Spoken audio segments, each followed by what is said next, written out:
टोपा पानी रे गढ़ा होइछि सिंधु। दिशुनाही सिना आखिकी तार असंख्य बिंदु। टिकी टिकी टोपा पानी रे गढ़ा होइछि सिंधु। दिशुनाही सिना आखिकी तार असंख्य बिंदु।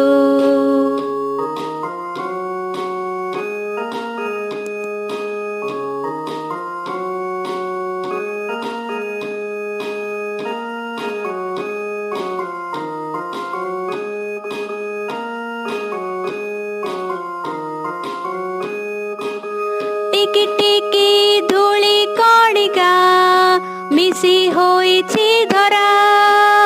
पहाड़ पड़िया नगर सबु धूली रे गढ़ा। गोटी गोटी केते गछरे परा तियारी बन। एते लोक हित साधुछि एते बांटुछि धन।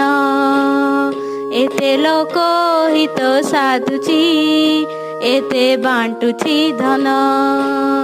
एते लोक हित साधुछि एते बांटुछि धन। अच्छा पिले चल किछि प्रश्न गुड़िकर उत्तर दबा। प्रथम प्रश्न, समुद्र किपरि सृष्टि होइछि बोली कवि कहिछन्ति। द्वितीय प्रश्न, पहाड़ पड़िया नगर सबु धूलिरे गढ़ा बोली कवि काहींकि कहिछन्ति। तृतीय प्रश्न, जंगल किपरि लोकमानंकर उपकार करुछि। चतुर्थ प्रश्न, जेपरि टिकी टिकी धूली कणिका सेहीपरि टिकी टिकी लगाई पद लिखिबा। पंचम प्रश्न, एका भली शुभुथिला शब्द खोजी कवितार अनुच्छेदरू बाहर करिबा, जेपरि सिंधु बिंदु धन। षष्ठ प्रश्न,